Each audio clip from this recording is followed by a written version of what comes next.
Kim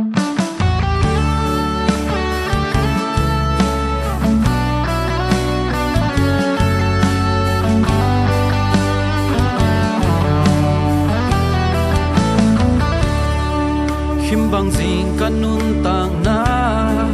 tàu pa hoi na inong tua hel mei li zuan ding ka kha nun na hong pia tua bek zong hilo ka le nun na hong khang jing sa a sang zong na mun dong nong kai tàu mo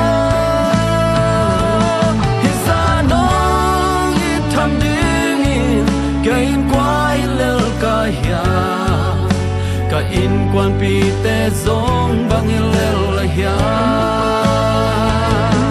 isa in na ane nang lu qua dang om dia kanun na in na nga isa de no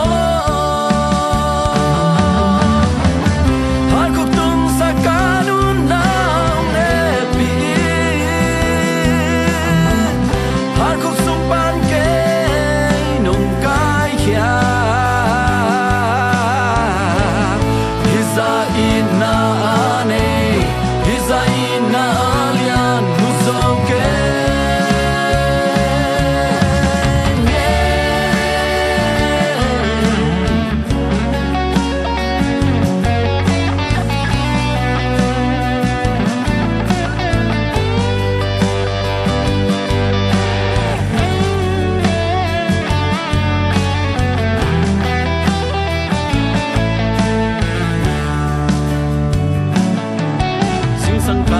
lo chiang zo ka pai na ding hong iling lam hak sa ka tua chiang nong qua đến ho ka khete apa lo na muan hoai takin hong ke mi lung muang ta ka ang sung ka khol thei ta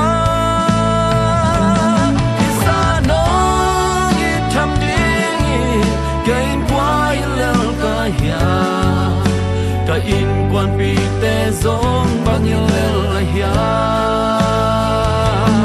isa in na ane nang lo qua dang om dia kanun na in na nga isa de no isa nong i tham ding i ka in qua lel ka ya ka in quan pi te zong bang lel ya